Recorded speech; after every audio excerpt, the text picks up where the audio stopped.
Welcome to the Heavy Spoilers Show. I'm your host Paul, and this video we're breaking down For Your Eyes Only. For your eyes only can see me through the night. After Moonraker took us to the stars, this film brings things back down to earth. In what's one of the most low-key Bond films ever made, we watch a story that feels fit for Connery. Gone is the over-the-top nature of his films and stories, and though there's definitely some jaw-dropping moments, this is a much more restrained film than what we'd seen with Moonraker. Combining several of Fleming's short stories, this is also a great example of how the producers improve on the books. Throughout this video, we'll be going through the film and breaking down everything you need to know. With that out of the way though, thank you for clicking this. Now let's get into For Your Eyes Only.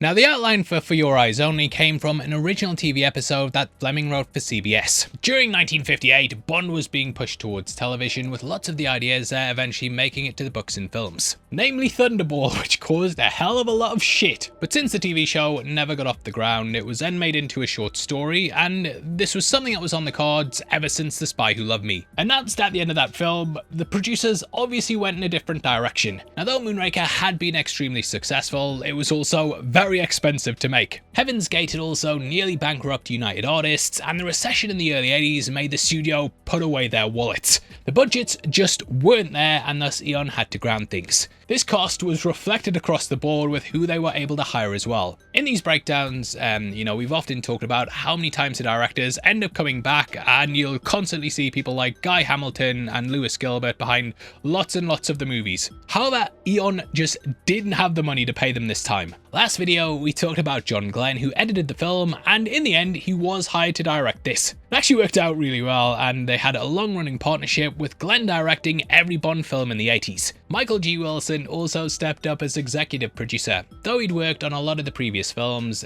this was clearly the point where it became a career for him. Kobe was looking at who could take the reins one day, and Wilson seemed like the perfect fit. But with no money, they were forced to move away from the spectacle and the big bombastic action scenes, and instead try and focus on the character and tension to push the plot forward. So they went back to the books and attempted to recapture that low-key Cold War thriller feel. Gone were a lot of the gadgets, with Moore having to rely on his wits to make it. Even the Lotus being destroyed in favour of the Citroen, that's something that was done to show we were getting a more low-tech Bond. Beyond adapting For Your Eyes Only, they also looked at Fleming's book Risiko and took the climax of Live and Let Die for the keel-hauling scene. Tom Mankiewicz was also back behind forming the overall story, and they went to Christopher Wood, who worked on the first draft. Now, they also had discussions about bringing back Jaws, but they just felt that he didn't fit the gritty feel. This leads to a tale in which Bond is going back to what makes Bond Bond, and that's seen right from the opening scene.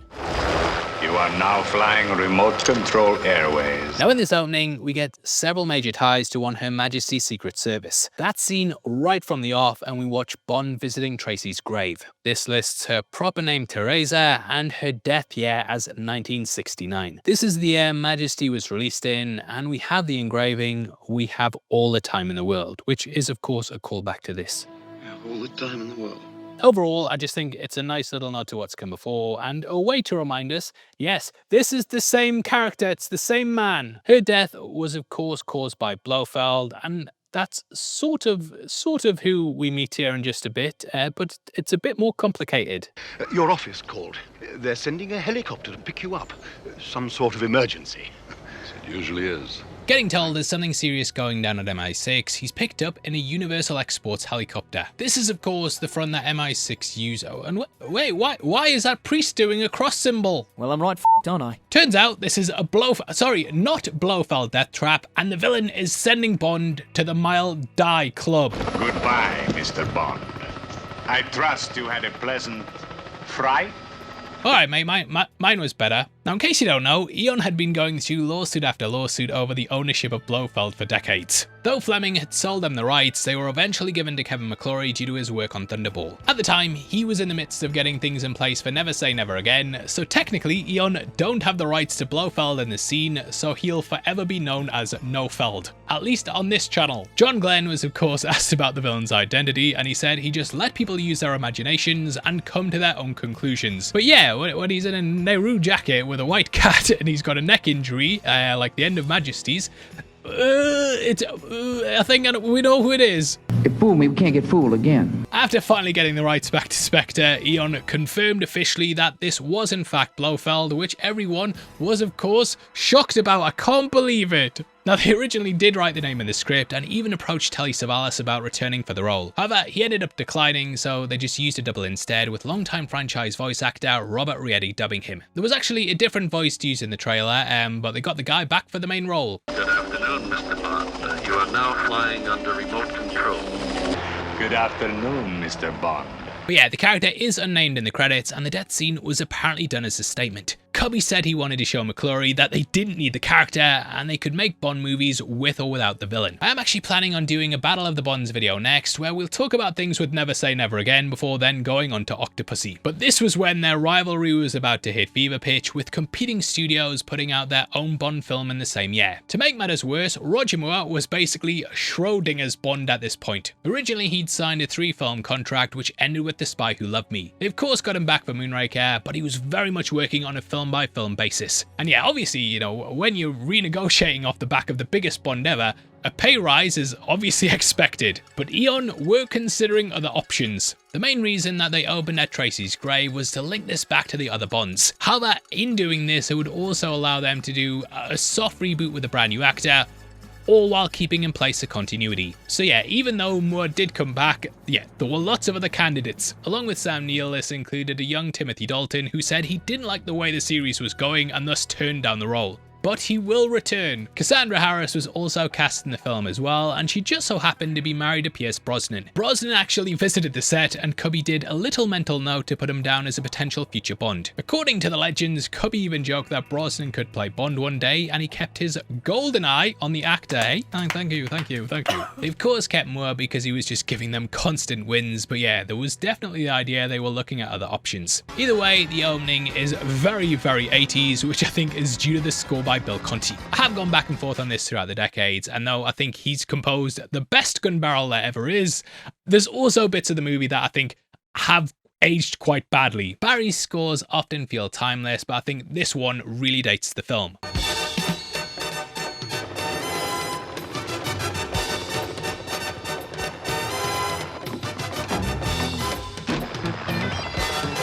Conti, of course, did the soundtrack for the Rocky and Karate Kid movies, so I'm not sure if he was 100% right for this, but overall, he does a good job. Hey, don't turn the video off! I will say that when we look back at this movie, that the score alone makes it very clear that this is Bond in the 80s. Stylistically, the movie's filled with that 80s style, and it's here to tell us that Bond's entering a whole new decade. We see as Blofeld kills a pilot by electrocuting him through his headphones, which felt a bit like the opening UN meeting in Live and Let Die. The stunt of Bond climbing along the helicopter is fantastic as well, and it's something Tom Cruise would be inspired by for Mission Impossible. Obviously, you know, he'd do it himself, but meh, as Moore says, the stuntmen are there for a reason. I couldn't help but think of the opening of Spectre as well, when Bond tussles back and forth in a helicopter for the pre-title sequence. That built beautifully off the Day of the Dead sequence, and though I think they improved it for that, I still think the scene works really well. This was filmed primarily at Becton Gasworks in London, which is also where they shot some of Full Metal Jacket. The idea for the remote control helicopter was also something John Glenn came up with when he saw a kid playing with a remote control car. Since flying a helicopter through a warehouse though is extremely dangerous, they used a model for these moments and employed forced perspective to make it seem bigger. And all in all, I think it works really well. But as good as the scene is, there's also lines like this. We can do a deal! I'll buy you a delicatessen in stainless steel! Slam poetry! Now, this is a line that fans have often been like, what the fuck? Years ago, I remember hearing that during negotiations for Blofeld that McClory offered, or at least joked about, offering this as part of the clause. However, I think from my research that was just done as a way to kind of throw dirt on his name, and instead it's something from Cubby's past. Cubby grew up in Queens during the 20s and 30s, and there he was surrounded by the New York Mafia. Delicatessens were apparently used as fronts for their illegal activities, and they were often used as a place to give bribes. Apparently, during the 20s and 30s, stainless steel was clean and modern and all the rage, and it didn't harbour the bacteria that those olden wooden counters did. So, I'll buy you a delicatessen in stainless steel was basically a bribe by Blofeld that tied back to his Mafia get past. Kirby explained this in his autobiography When the Snow Melts, and he said that Blofeld using this line showed he was just a common thug. And I did wonder if it was showing his feelings on McClory in general, who, let's be honest, had caused a nightmare for both Fleming and Eon. A rightsmare, if you will. No, I don't think I will. Overall though, I think it's a fine pre-title sequence, but it's not one I really go back to. I think Bond climbing outside the helicopter and hanging off it is solid, but the overall style and stupid dialogue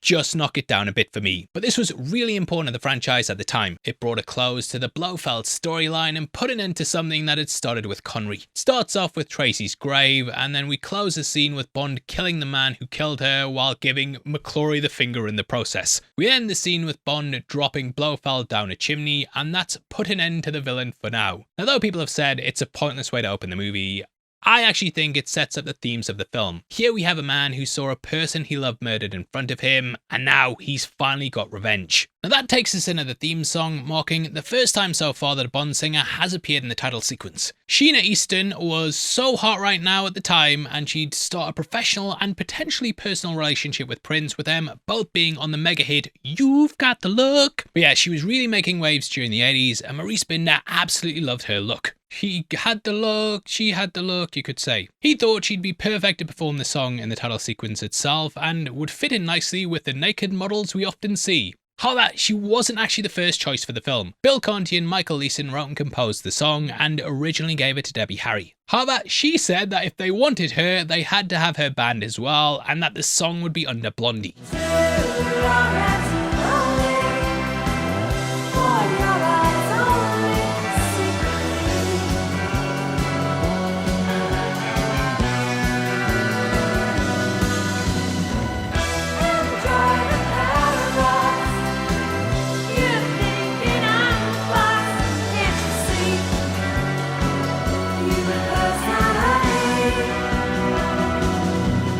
That's what we got, and though I think that song's pretty solid, I'm not sure if it would have been the mega hit they wanted for the movie. There was also a lot of back and forth over the band being part of it too, and ultimately Harry walked away. So Easton was brought on board, and we get one of the most memorable songs in the franchise. It was nominated for an Oscar, and due to Easton's inclusion in the title sequence, that whole thing has remained a big talking point in the community. Now, I don't know if it's my cup of tea, and to be honest, it's one of the ones I tend to skip. However, I think that might be because it's been completely overplayed to me, and to be honest, I think I'm in the minority. I also have to admit that under no circumstances can I see the words "for your eyes only" without starting to go "for your eyes only." Saying all that though, I really like the instrumental, but on the whole, it's probably one of the ones that sits lower on my list. Anyway, it's from this point that we join the St. George's, which currently holds the ATAC, or Automatic Targeting Attack Communicator, and I always appreciate a good acronym. This is a system that was created by the Ministry of Defense in order to coordinate the Royal Navy's atomic submarines. It's something that can be used to fire missiles and would be extremely deadly if it fell into the wrong hands. It's so high stakes, you even have to handcuff yourself to it before using it, and ultimately this proves to be a grim fate for one of the sailors. The vessel seemingly accidentally sinks, and the first half of the movie is about the goodies and baddies trying to get to the ship. Richard Maybaum is back behind the script as well, and I do think this feels like another one of those similar C story plots that we get in a lot of his films, especially in the openings, but it is kind of what you expect at this point. It's actually inspired by lots of real-life stories, including the sinking of a Soviet sub, which went down on the 11th of April, 1968. The US Navy found it, and this was after being funded secretly through the CIA by Howard Hughes. The sub was known as K-129 and has been the subject of several conspiracy theories and documentaries. It's theorized that the sub sank while trying to launch an atomic weapon which would frame the Chinese government, but what really went down has never been confirmed. There's also the British trawler the Gaul, which disappeared during 1974.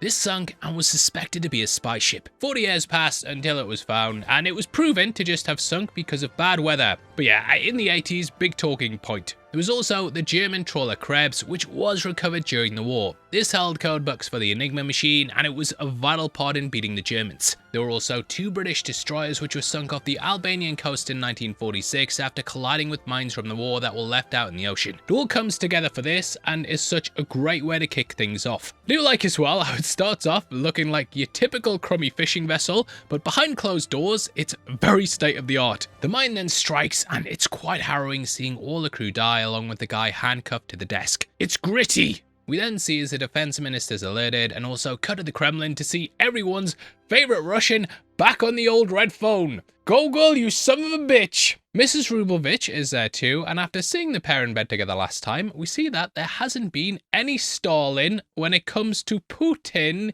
your Gogol in her vagina. So, the Brits have reached out to their British contacts, whereas Gogol's got his one trying to get it as well. It's here that we're then introduced to Melina Havelock. The name Melina was chosen as a little nod to Honey Rider, with Melina being the Greek word for honey, which I think I pronounced that right. Played by Carol Bouquet, I think she's one of the main reasons this movie's seen for being as gritty as it is. Swearing to get revenge for the murder of her parents, she's probably the most badass Bond girl we've had yet. She's cunning, deadly, and doesn't mess about, and is also clearly able to match Bond in about every single way. These days, like, you'll often hear the Bond girls of the past, mate. They used to be bimbos, them, but now they're real women. We're doing real women things. And I think, to be fair, in some cases they'd be right. Overall, though, I personally think the franchise, on the whole, is pretty respectful towards women, and Melina is just a shining example of a three-dimensional character. Now, her story is based around the For Your Eyes Only short, which comes from the book For Your Eyes Only. Before that, we have A View to a Kill, with this being the second in the run. It's then followed by Quantum of Solace, Risiko, and then the Hildebrand Rarity. I'll talk about those more as we get to their movies and the little Hildebrand Easter egg that appears in Spectre. As for the short though, we join the Havelocks in Jamaica at their estate called Content. In case you didn't want anything on the nose or anything. Starting the day birdwatching, we see as Cuban Secret Service men arrive under the orders of a former Gestapo member named Hammerstein. He now works for the Cubans and has chosen their home to be his new property. When this was written, it was actually pre-Castro, and the book kind of touches upon how he may actually get power soon, which, I found really interesting in hindsight. Either way, the estate's been in their family for 300 years. They feel very content, and they refuse to sell, which ultimately leads to the man saying he'll negotiate with their daughter before ordering their execution. Now, though you should obviously feel bad, reading it, I was a bit like, I'm not even joking, mate. The guy basically comes in and says they can name their price, and when they turn it down, he gets the guards to unzip $500,000, which was roughly £180,000 at the time of writing. He even says he'll throw in another 20k, so it's a round number, but the Havelocks say they have a lock, and they have a look at the money and say no. But I was reading it like, give me the fucking gun, I will do it myself. Either way, this of course inspires the scene with Melina and her family. In the book, she's not present at the execution and simply comes across their bodies. In the film, they're secretly working for MI6, but the book has the pair as personal friends of M, to the point he actually served as best man at their wedding. M then sends Bond out as a favour on an unsanctioned mission in order to take out the villain. Now this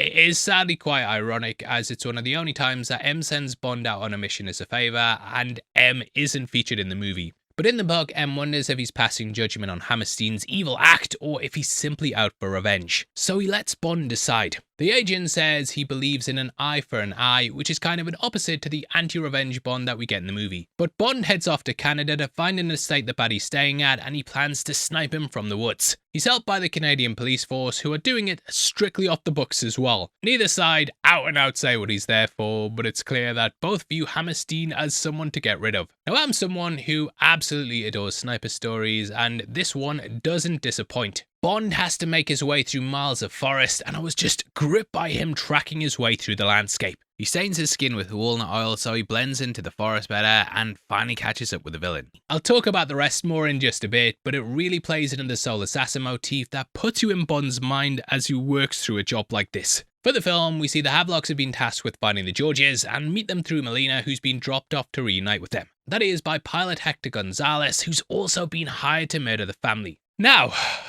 I'm no hitman myself, and I would never be the kind of person to down-talk another professional, but I don't know if shooting 3 people from a plane like this is the best way to do it. Like, flying is probably tough enough, I imagine, and then you've got to line up multiple targets on a boat and then manage to hit them all. So I don't know, mate. I don't know if this is the smartest way to ensure that you kill 3 people. I don't know if you're as good a hitman as they think. But never mind. Melina, of course, witnesses it firsthand, and then we get an extremely striking moment where she stares at the camera and vows revenge before we cut to MI6. Originally, this whole sequence was going to happen before the title sequence, and we get the striking pose, which would then cut to the credits.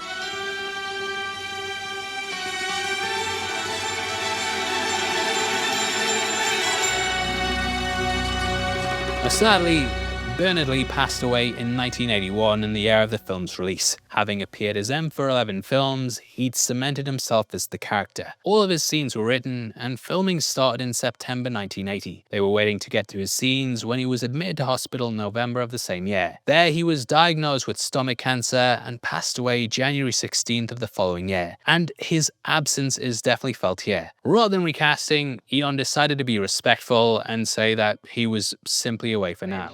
M's on leave, and the minister's arrived here with the chief of staff and wants to see you immediately. Robert Brown would step in during Octopussy, but for now, his role's divided between James Viller's Bill Tanner and Jeffrey Keen's Sir Frederick Grey.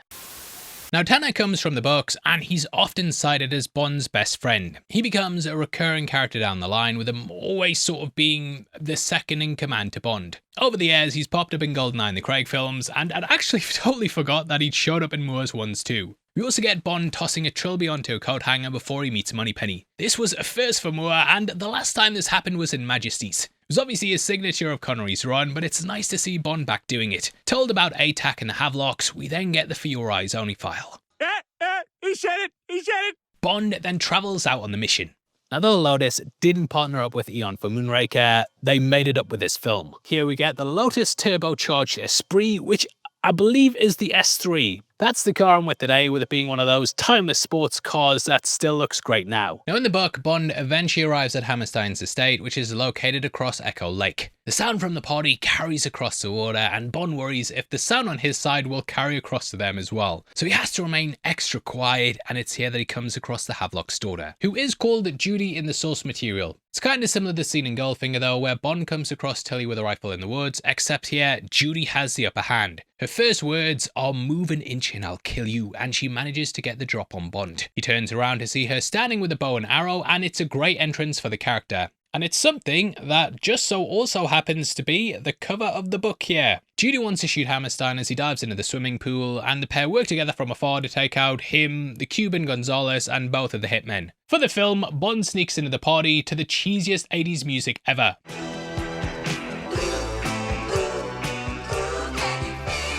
The god gets it on with a woman, and there is a nip slip here if you're paying attention. I was researching it for a video. Going through the bushes, he's then captured just as Gonzalez is getting paid for the job. It's here that we also meet Locke, who's one of the big bads of the movie. A Belgian hitman, he actually doesn't have any lines of dialogue in the film, and is one of those villains that I think works really well. Now saying that, I'd never rank him as one of the best hitman, and honestly, I find the guy pretty forgettable overall. However, I do think he fits the tone of the film really well and just has a sort of creep factor to him that works really well. Anyway, Bond hears some birds fluttering and he goes to investigate the noise. It's here that we see someone moving through the trees, and in hindsight we know this is actually Melina. But a guard drops down and grabs him, and Bond's then taken to Gonzalez. Take him away. As he's let out, Melina strikes, nailing that hitman perfect assassination kill on Gonzalez.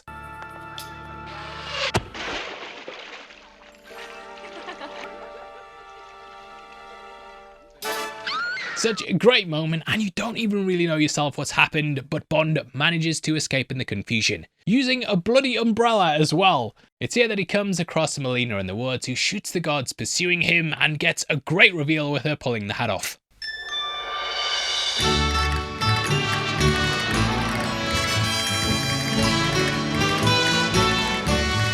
Here, Bond and Melina make a dash for the Lotus, but the self-destruct sequence then sets off. Little fun fact, it's franchise mainstay stuntman Bob Simmons who's the one that gets caught in the blast. Now, the 007 Definitive History of Bond Cars book talks about the history behind this and how they came up with the idea. During the time it was shot, New York had a spate of car thefts and insurance premiums were sky high. So they added the little burglar protected warning logo as a little cheeky joke. Apparently Explosion though got a big cheer from crowds in New York at the time. Getting rid of a car like this was also done to surprise the audience and play with expectations. No one thought they'd destroy their big car in the movie like this and then couple it with what happens next. Melina takes Bond to the Citroen 2CV, which could be described as the anti-Bond car. They knew it would irritate some fans, but thought it'd be fun for the movie. And I have to admit, being such a big fan of the car chase in The Spy Who Loved Me, I was kind of expecting a chase like that when I first saw this film. I kind of think it's like, you know, every time you see the DB5, you kind of want a big set piece like what we get with Goldfinger. But it rarely happens. Here I remember being like, why have they got rid of the good car for this shit? But hearing them explain it, it does kind of make sense. And I actually grew to appreciate it. Even though you mess with me, Cubby, I'll never forgive you. Love a drive in the country, don't you? Another thing that I like to cut back on is the humour and having Moore make constant jokes about everything. Though I do find Moore funny, I think they can often ruin the scenes by just going on and on and on and on. It obviously still has all the jokes though, but they're not as bad as like a double taking pigeon and stuff. They do some excellent stunt work as well, where they basically put the car through its paces. You gotta put it through its paces. It gets flipped upside down, rolls down a hill, drives in reverse, spins around, drives over the roof of other cars, and they do everything you can think of in a car like this. And yes, overall, pretty solid chase. Bond and Melina then lie low and we learn of her quest for revenge. I think actually getting to see Melina's origin story makes her way more endearing than your typical Bond girl, and we completely understand her motivations, but also have the conflict with Bond not wanting her to go down this dark path. The Chinese have a saying. Before setting out on revenge, you first dig 2 graves. I don't expect you to understand. That's one of my favourite quotes from a Bond film, and it shows some real depth to Moore's Bond beyond just being a guy who cracks jokes. Melina also calls herself a Greek woman like Electra. In case you don't know, she's a major part in the House of Atreus tragedy, and she fled from her kingdom during the Trojan War. Electra had a terrible life and became obsessed with revenge due to all the deaths she'd escaped from. The family was cursed, and in the end, Electra found satisfaction in getting revenge, but ultimately the curse continued. And that's a very, very top level view of it. But it's clearly a tale about the cost that comes with revenge, and even though you might succeed, it doesn't really end things. This is something I think Melina embodies though, and she's just a great character that is really like Electra. Upon returning to MI6, Bond gets a bit of a dressing down because he's not really got any leads or places to go next. Heading to Q Labs, we then see Smithers. Smithers, how's the arm? Coming along very nicely, thank you, sir. That'll come in handy. Now, Smithers is played by Jeremy Bulloch, who also played a naval soldier in The Spy Who Loved Me. Smithers also returns in Octopussy, with Bulloch reprising the role. If he looks familiar beyond this, mate, well, that's because this is the guy who originally played Boba Fett. Obviously, you know, he was under the mask for all of it, but growing up as a kid and poring over all the behind-the-scenes stuff for Star Wars, this was my Boba Fett until, like, they changed him with Tamura Morrison. But yeah, this cast moment also feels like it inspired the like cast at Q Labs in GoldenEye, and we also see a deadly umbrella that drives spikes in when it rains. Stinging in the rain. Hey, that's a good one. That's a good one, to be fair. We also go into a secret room where the keypad plays the notes for Nobody Does It Better. I don't suppose you find it funny in the field. Indeed, I don't. Now at this point, we see Bond using the identigraph. Though it seems like a crazy, crazy high-tech device, it actually comes from the book. And this issue was used in Goldfinger, where Bond had the villain added to their database. It then returned in on Her Majesty's Secret Service and was used to keep track of Blofeld. The character was constantly changing his appearance, and this was to avoid the long arm of the law. So keeping things logged was really important. Overall though, I just appreciate its usage here, and it's nice seeing one of Fleming's gadgets in a film. Obviously, it has dated the movie quite a bit, and the technology behind it is pretty mental these days. You can see Bond loading in these massive discs directly to a drive, and apparently these had a whopping 1 megabyte of storage. Wow, that's insane! Like, big massive things kept on a rack that you have to load in and out manually. It also kills me how they do the cutaway and then come back to where it looks like they've been there for hours and hours and hours and hours. Like, just the way they cut back and edit it with a lady coming in with the coffees, it looks like they've been there all night. Thank you, Sharon. You can go, I'll lock up. Whew, dear me. It's just like everyone's just gone home and it's like, mate, make his mouth a bit wider. A bit wider? No, just a bit wider. No, mouth wider. Good. Also, the woman here was doing science shit when Bond first walked in, but now she's been relegated to just bringing in the coffees. That's progress! Eventually, it finally makes lock, and after a lovely printouts created, Bond heads to one of the villain's hotspots in Italy. Bond then arrives in this Lotus Esprit Turbo carrying the skis, and it's quite nice that Q actually gave him a new one. Lotus actually supplied 2 white ones for the film, but when it came to shooting it, they realised the white would probably get lost amongst the snow, so decided to paint it copper red. Beyond the self-destruct, this also has magnetic door seals and vibration sensors. Now, it's in Cortina that Bond meets his contact Luigi, who introduces him to Aris Christados. The pair start off almost bumping into each other at the lodge, and then he checks out the car. So it's kind of playing into that suspicious person who turns out to be an ally motif that they often do in the movies. This is where we start to go into the short story Risico, which Christados and his enemy Columbo mimic. In the short, Bond heads to Italy to investigate the drug trade. Meeting a CIA contact named Christados, he's told there's a man named Columbo who's smuggling drugs into England.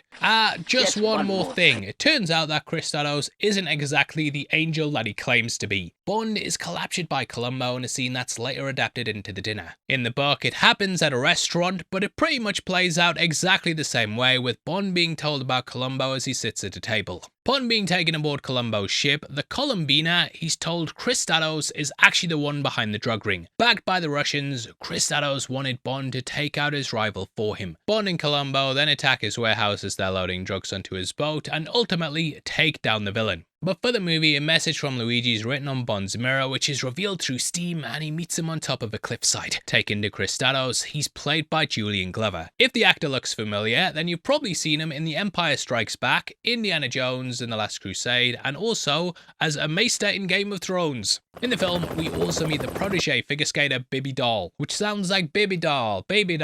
Is also her instructor Jacoba Brink, who's pretty uptight and ultimately doesn't play that big part of it in the film. Yeah, both are kind of useless and just don't do much in the movie. But it's here that Christados tells Bond that Locke is working for Columbo, and he kind of touches upon their past. Once we were like brothers, now he hates me. We fought together in the Greek resistance and against the communists. Now, rather than all the stuff that we get with Bibi in the movie, I did kind of wish that we got a flashback of like Christados and Columbo and learned more about what broke them apart. Just way more interesting than anything going on with a teenage love interest. The first clue that something's off comes though when he doesn't shake Luigi's hand, and we also see Locke watching the pair. In the town, Bond then sees Melina shopping for crossbows. We also get a nice tease of some spikes on the wheel of a motorbike, and it just nicely sets up the big action scene about to come. Bond just happens to notice the hitmen, and he steps in to save the day. Send them to the funeral, will you? Melina also says she's received a telegram to meet Bond, but the only thing is, he hasn't sent one. This then leads to a horse and carriage ride. We have to keep cutting back and forth between the driver to add some levity, with them getting sick of their stopping and starting, but ultimately, I think they end the scene in quite a nice way. Amore, amore. Upon returning back to his room, Bond's greeted by Bibi in a towel, who's come to have sex with the geriatric. It's as easy as that, mate. When you Bond, a girl just has to notice you at a nice rink, and next thing you know, she'll be there in your bedroom. He thinks I'm still a virgin. Why don't you have a seat right over there? Bond actually shows some restraint though, and for once in his life, he turns down the girl. In the movie, it's because of her age. However, she and Melina are only a year apart in age. And sometimes, to be fair, that can make a big difference. I'm Chris Hansen. And I want to ask you some questions. Please have a seat. What's really funny about this whole thing though, is that Bibi later says that Christados is too old for her. I know what you want, but you're too old for me. How about Julian Glover, who plays him, was actually 8 years younger than Moore? Bloody hell! Either way, the pair still hang out and they travel to watch the biathlon. This is where we see Eric Kriegler, who comes from the Red Grant School of Henchmen. He's your typical blonde assassin, and at this point in the franchise, we've of course had a number of them and stuff like You Only Live Twice and Diamonds Are Forever. Now I know I was saying the guy on the plane before was pretty ambitious doing an assassination attempt through that, but fucking hell, Kriegler takes it to the next level. Not only is the guy trying to win a biathlon, but he's also trying to carry out a hit on Bond during it. And I have to say, I respect it. Bond is also wearing a similar ski getup to what he had during Majesty's, with this being a more modern version of the blue suit there. And if you're wondering what I'm wearing, this is as close to the First Light costume as I could get. Kriegler is an expert marksman though, and though he misses Bond on the move, he blows off one of his ski poles, leaving him relying solely on his wits. The motorbike's sharp, and so does Locke, and thus Bond makes it to a crowd for some safety in numbers. This leads to him taking a giant jump, and overall it just keeps ramping up. Excuse the pun. There's some excellent moments with the motorbikes though, and Bond knocking over a line of skiers. This is your typical kind of Bond affair, and they kind of reference it in GoldenEye when they knock over the cyclists during the car chase. Who we're really here to talk about though is my man, the fucking Don, the #1 returning Bond character. It's Double Take Wine Guy.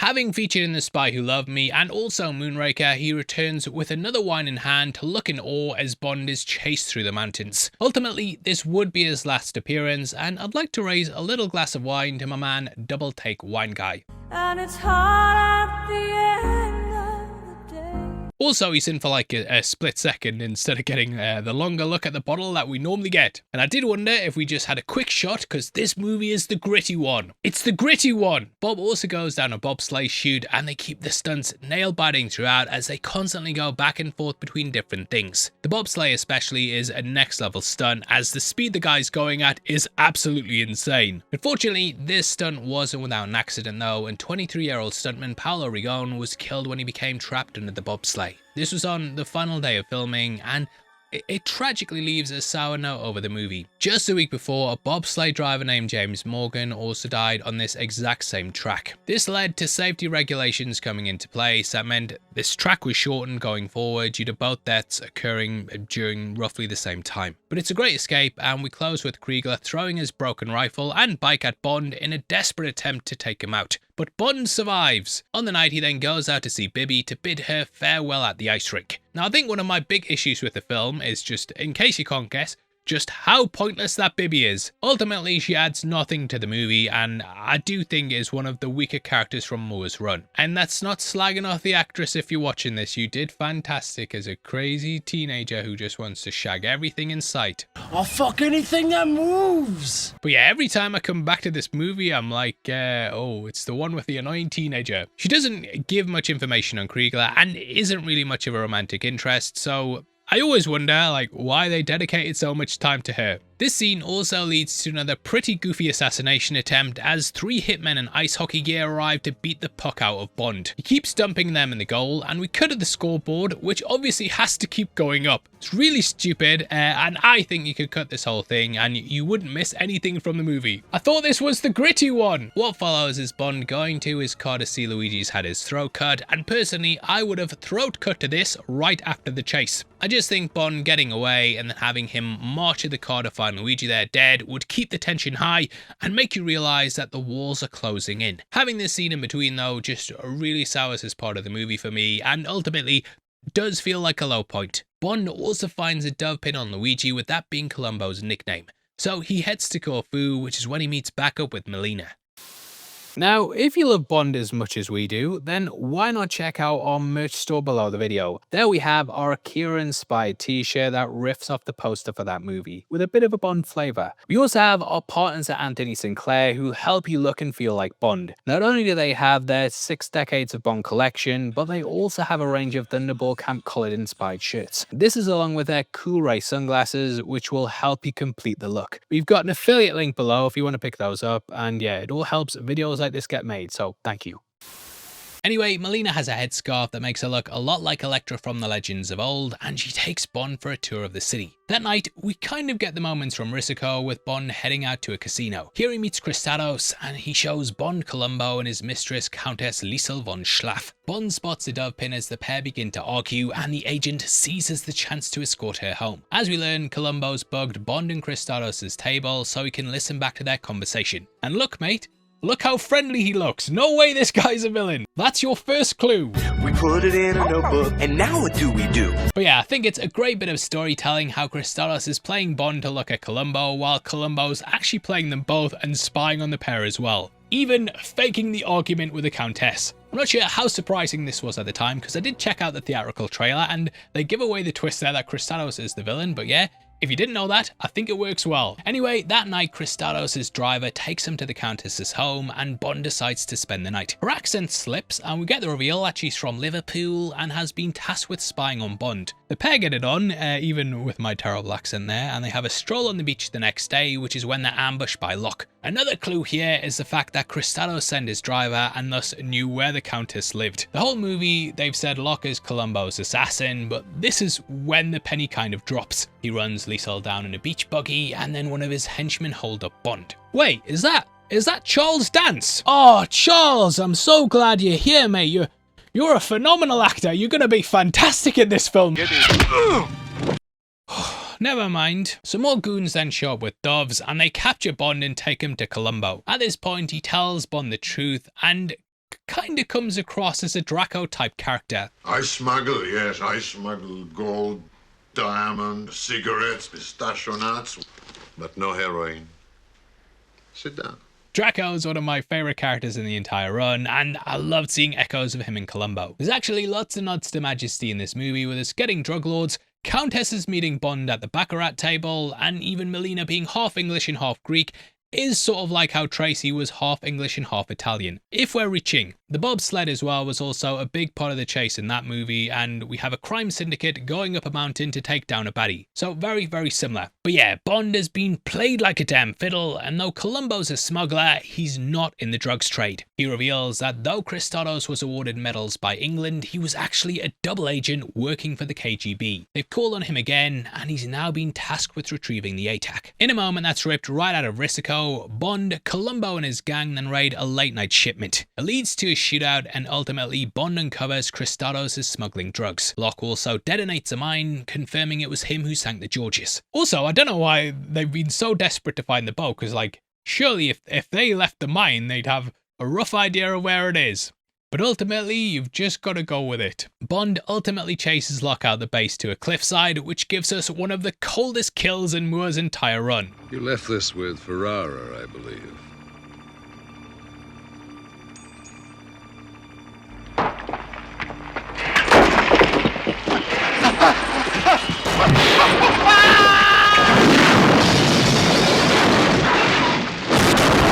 He was locked in there, thank you.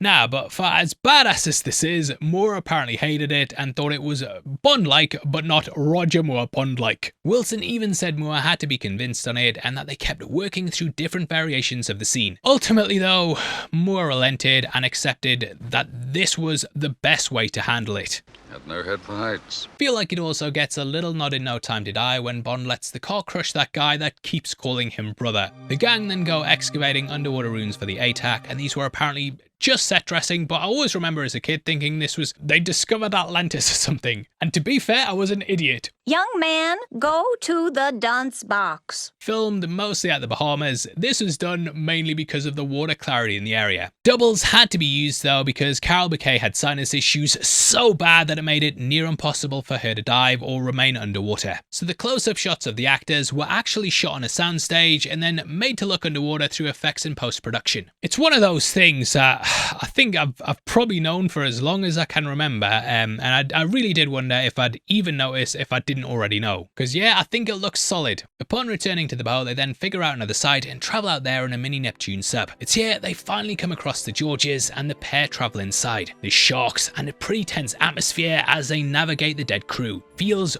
really similar to the scene in Tomorrow Never Dies and is quite an eerie part of the movie. It's in this one of Kristatos' men arrives to attack in an underwater suit. I love the way the scene plays out though, with us seeing through his eyes before he comes across the pair. Hey, Gully!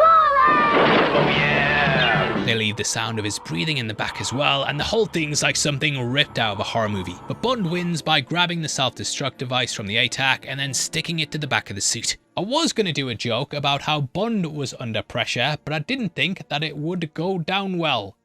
Hey? I don't get it.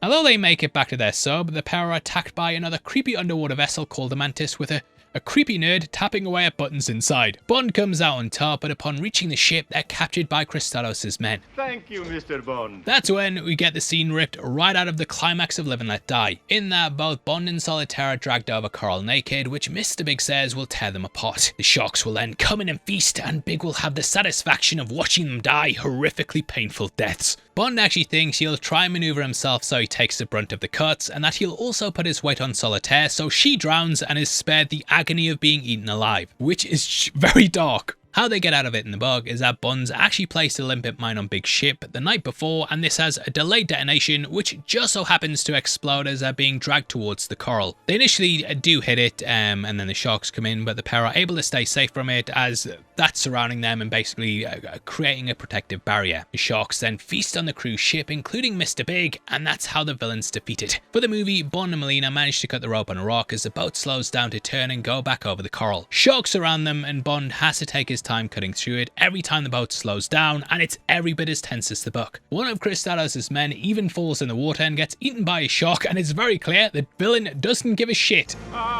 Upon being freed, they then go to the ruins where they left their equipment before. Overall, it's a fantastic scene, and I'm glad it got adapted for a film finally, because it's one of those I think book fans might have thought they'd never get to see. But things aren't good for Melina and Bond, and though they lived, they have no idea where Kristalos is heading. However, luck comes in the form of the Havelock's parrot Max. It overheard Kristalos talking earlier and basically relays the whole plan. We will take the ATAC to St. Cyril's. St. Cyril's?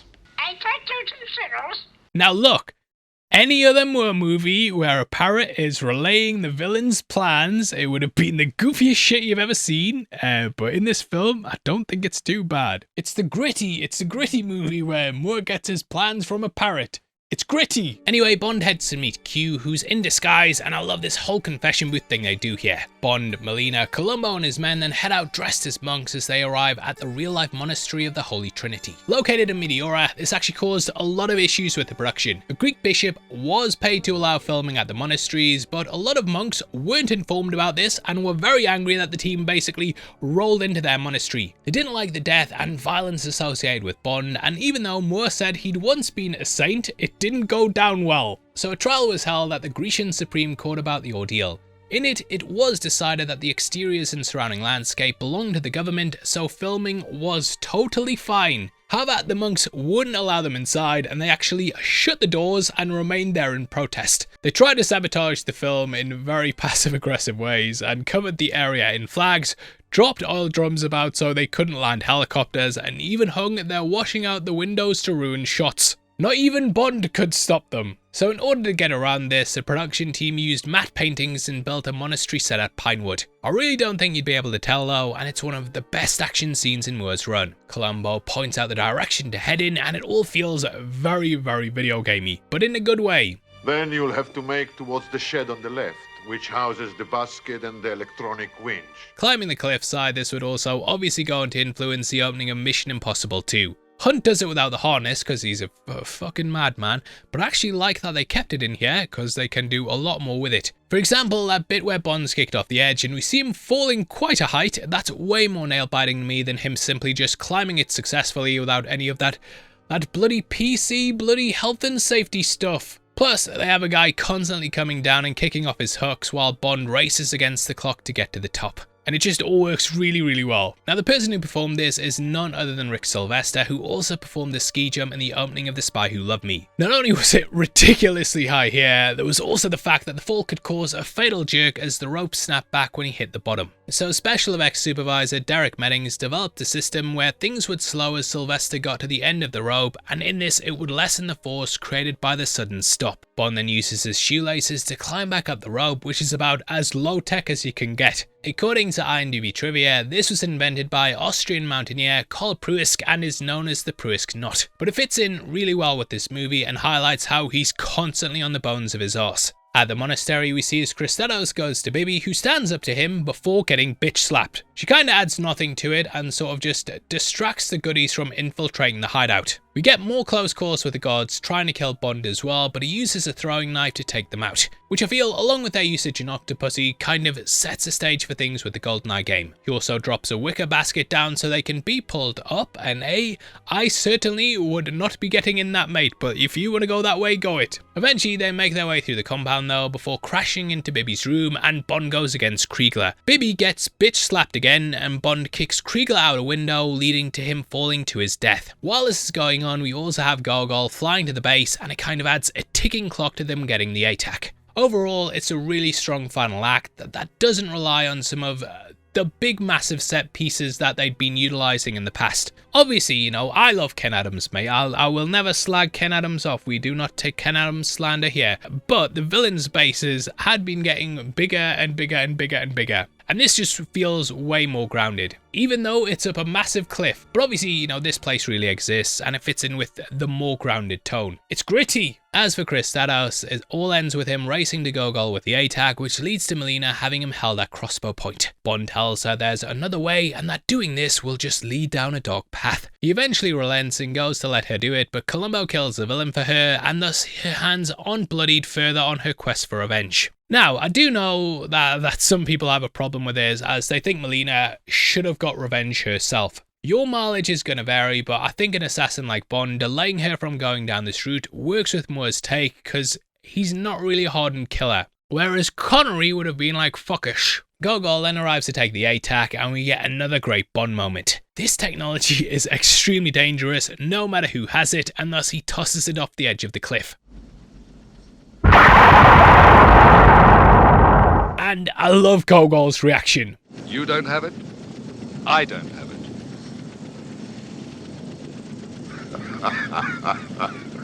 Just the smirk from them both and the kind of mutual respect they have.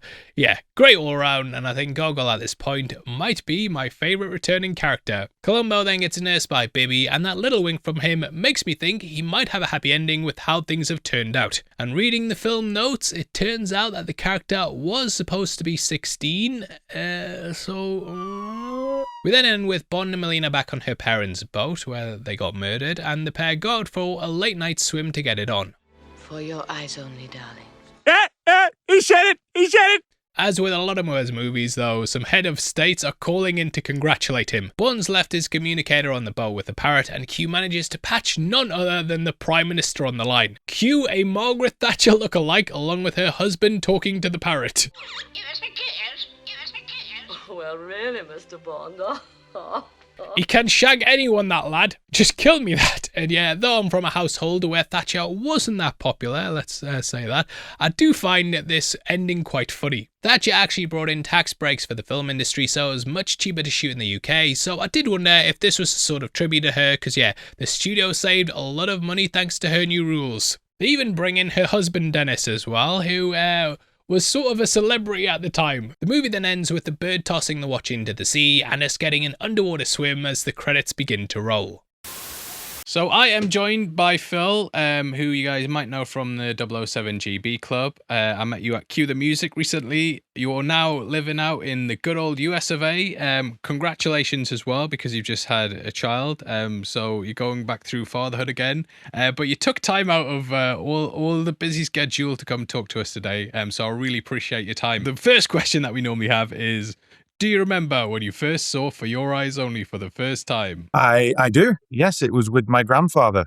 He used to record them off the television, and he'd even go so far as to pause when it came to the adverts when they're on ITV.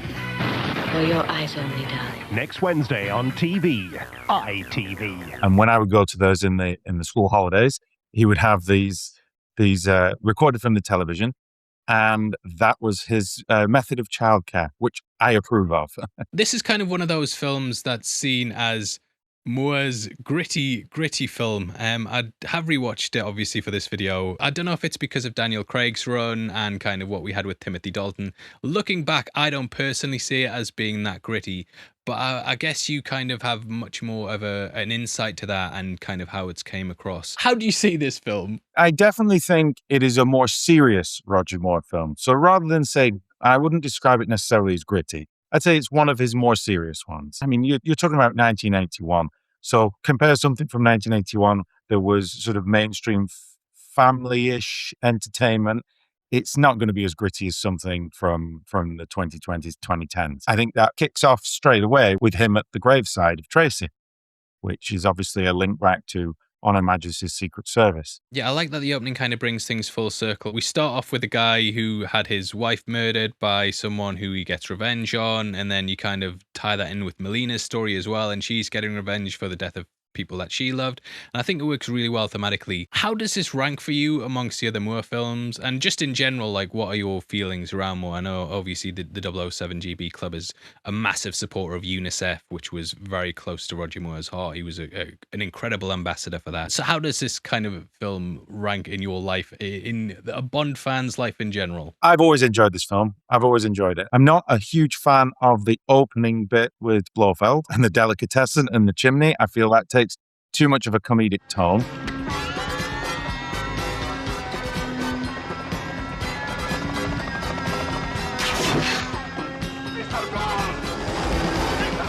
But for me, I would say it's upper percentile for Roger. I'd say maybe his third best. He looks great. He looks old yet young, suave, sophisticated, not too fat, not too thin, not too worn out. Just there's something vibing for him there. And I think possibly because it was John Glenn's first directing bout in the top job for the series. I think because of his friendship with John and how close they were, I think he was just relaxed and he sort of trusted John with the process of, I'm going to do a few things here that you wouldn't normally do, such as kicking Locke off the cliff and whatnot.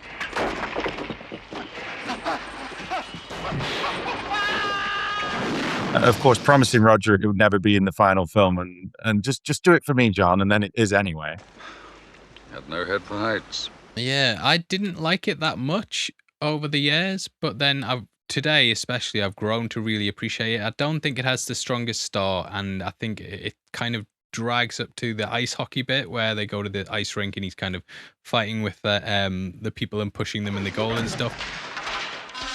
But after that, I love the sea stuff, and I just love the direction that it takes from that point onwards. Yeah, I mean, when we talk about the opening starting at the graveside, obviously that's a link back to On Her Majesty's Secret Service, which was for the director John Glenn. That was his first second unit and editing directing in 1969 for the series. So it's always nice that links that to that. But I love the locations of this movie as well. Yeah, no, it looks gorgeous. It's kind of got that 80s style to it as well, where the camera technology is sort of stepped up a bit from the previous films, and it just looks a lot more crisper and cleaner. And watching it on the Blu-ray, I noticed like quite a big step up in terms of quality compared to Moonraker in terms of how the film looked, and the stuff they're able to do on location as well. It's just got an extra sheen to it, I would say. It very much fits the era. The soundtrack as well, I'm very hit and miss on. There's some bits that I think are great, and then there's other bits where I'm like, very, very 80s cop show sort of thing. Yeah, I could see that. I mean, obviously, Bill Conti is an Academy Award-winning composer. You know, definitely off the success of the Rocky films. The 007 series always liked to grab people who'd won an Oscar for this or won an Oscar for that to keep up with the talent. And sometimes that works very well, and sometimes it doesn't. I think in this film, I think you're absolutely right. It works for some of the tracks. Some of the tracks, I think, are some of the best ones in Bond. But others, yeah, cop show, disco, jazz club, whatever, it just misses the mark a little bit. Yeah, it's still my favorite Gun Barrel soundtrack. I just love how suave it is and how all I just love that style. Yeah, I think that style's amazing. But yeah, thank you for coming on to talk about us. Is there anything you want to shout out? Is there anything that you're involved in at the moment, or do you just want to shout out the 007 GB Club in general? Yeah, I mean, the whole Bond community has been fantastic over these last few years. I'd like to say thank you to everybody that has supported the club, that has donated to UNICEF. You can still do so. You can still join the club, 007gb.co.uk/join. We have a new president, Mark Wooldridge, who's doing a fantastic job. I'm still the founder of the club. I'm still on the board, and I'll still be there in the background helping, and I'll still hopefully be involved in things like this. talking about what we love the most, which is James Bond. Brilliant, yeah, and thank you for all your work. Oh, I know you've stepped down, but yeah, I appreciate all the work that you've done over the years, and obviously, you've raised an incredible amount for charity, and yeah, congratulations on everything in general with both the club and what you achieved there, and also the way your life's going at the moment and where it's heading to next, and thank you for joining me. No problem, Paul. Thanks for having me. Now, thanks to their investment in Bond, United Artists was saved from bankruptcy. It was also met with solid reviews as well, with it gaining some of the best reviews in Moore's run. Plus, this was a nice burying of the hatchet between Broccoli and Saltzman. The pair had their breakup after Man with a Golden Gun, and hadn't really spoken much after. However, Topol, who played Columbo, suggested he invite him to the premiere, and Saltzman accepted, which somewhat buried the hatchet. Anyway, that takes us to my thoughts, and overall, I wouldn't put this up there in the top 5, but I still think it's a very solid outing. I don't feel like, though, I'm as hot on it as the other fans are, with them appreciating more of that grounded approach. But for me, I don't know, I kind of want a bit more spectacle from my Moore movies, and a bit more tongue-in-cheek. With that being said, though, I cannot deny this is a solid Bond movie, and it shows the range of freedom you can have with the character. One movie you can have him up in space, and then the next do a gritty realistic film, well, realistic to a point. So I can totally appreciate why people love this movie as much as they do, but for me, it's not one I'm desperate to revisit. So it's a bit of a hard one to rank. I'm not really dinging it for anything bad, but I'm also not saying it's the best Bond ever. So that's why I've decided to place it here, but yeah, if it's higher up for you, I can totally understand why, and I appreciate your feedback. Now, though it was $6 million cheaper than Moonraker, it also made $50 million less. So yeah, it's difficult to know how they would have felt about it, but to me, it kind of evens out. I think it avoided the franchise falling into the trap that we've sort of seen with the Marvel movies, where it's like everything has to be a massive spectacle that betters the last movie. When it isn't, fans might be disappointed, and I appreciate this way this kind of set expectations for the franchise. I love the way it melds all those short stories together, but none of them ever felt like they were the strongest stories Fleming did. So across the board, we get a satisfactory, let's say solid entry that I'll probably get some flack for dinging. If you feel like I've underappreciated it though, then I'd love to hear your thoughts below, and if you love it, drop it in the comments. Either way, that wraps up the video, and huge thank you for coming on this journey with me. Next, we're going to a film that I was actually surprised to learn has a 42% score on Rotten Tomatoes. That is Octopussy, which I've always thought was a fan favorite. That might be because of The Simpsons, but I was surprised to see how low it was rated. And to be honest, I always enjoyed the movie. So I am excited to see how I feel about it now, as yeah, I always remember really having fun with it. But will it hold up? Well, join me next time, and that's what we're gonna discuss. If you want to follow us on Instagram as well, then make sure you check us out at Heavy Spoilers. Did you know that members of the channel also get early access to videos? If you click the join button, you get at least one breakdown a week before anyone else, and it just all goes towards making videos like this and means we can do crazy things like have CGI Aston Martins and stuff. Either way, thanks for watching this one. If you want something else, we've got a video on screen right now, and with that out of the way, I've been your host Paul, you've been the best, and I'll see you next time. Take care, peace.